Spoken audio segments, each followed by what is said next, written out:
Le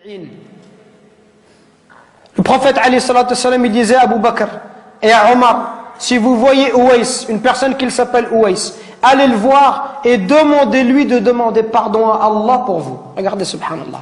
Si vous voyez Ouais, allez le voir et demandez, dites-lui que le prophète alayhi salatu wassalam lui passe le salam.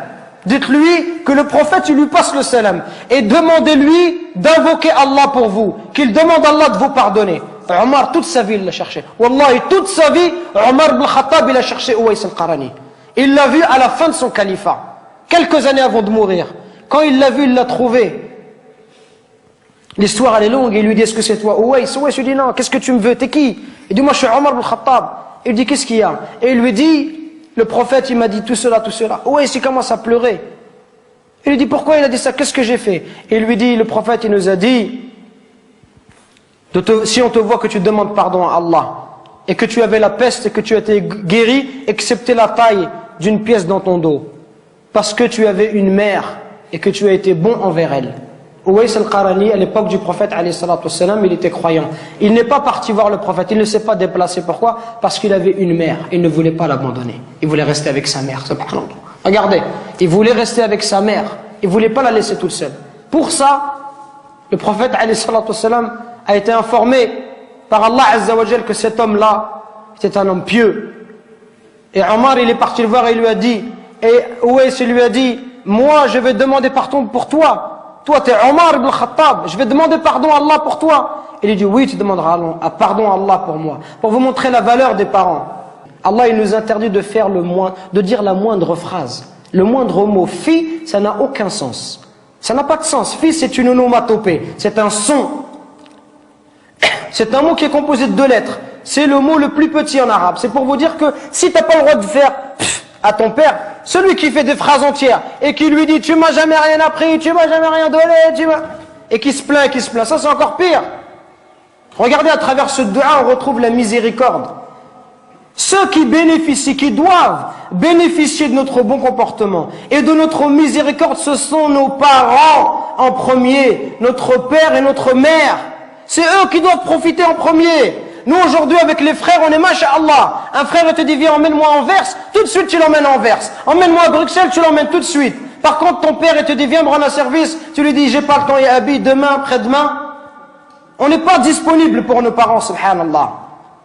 Regardez ce dua. Oh Allah, fais leur miséricorde comme ils m'ont élevé tout petit, subhanallah. Quand tu auras des enfants, tu vas comprendre, subhanallah.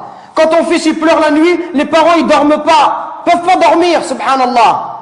Au moindre bruit de l'enfant, il se réveille. Les parents, ils sont capables de se priver pour donner à leurs enfants. Ton père, combien de nos parents, ils se sont levés, subhanallah, à 5 heures du matin, à 4 heures du matin. Ils ont fait même 2 travails, exprès pour pouvoir nous donner ce qu'eux, ils n'ont pas reçu. Exprès pour nous acheter des chaussures Nike ou nous acheter de la marque. Pour nous donner ce qu'eux, ils n'ont pas connu dans leur enfance. Eux qui sont venus à 13 ans ou 14 ans en France. Et nous, subhanallah, on n'est même pas capable de leur rendre tout ça. On doit être miséricordieux avec nos parents. On doit les aimer, leur montrer de l'amour. Quand ils sont vieux, on doit être auprès d'eux, leur accorder du temps. Mais nous, quand on est marié, on préfère notre femme, on préfère nos enfants. Même le pont, certains, si sa femme va se disputer avec ses parents, il va toujours prendre le parti de sa femme, subhanallah. Il va faire des cadeaux à sa femme, mais jamais à sa mère. Il va emmener sa femme, il va jamais emmener sa mère. Pourquoi est-ce qu'on est comme ça? Parce que notre cœur, il est devenu dur. Al-Hassan al-Basri, rahimahullah, le jour où sa mère, elle est décédée, il pleurait. On lui dit, ya Hassan, t'es un imam et tu pleures. Comment est-ce que tu peux pleurer? Il dit, je ne pleure pas parce qu'ils sont décédés, je pleure parce qu'une des portes du paradis s'est fermée. Et c'est la même chose qu'on doit se dire. Et Wallah, c'est ce que je suis en train de me dire moi-même.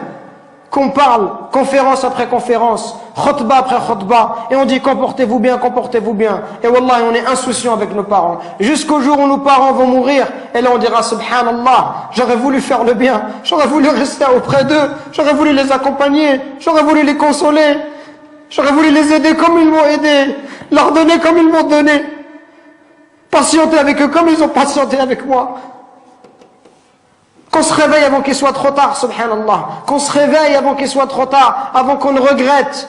Et avant qu'on dise j'aurais aimé faire le bien, j'aurais aimé voyager avec mon père, j'aurais aimé passer du temps avec lui, j'aurais aimé rester juste m'asseoir, boire un verre de thé, parler avec lui, qu'il soit heureux.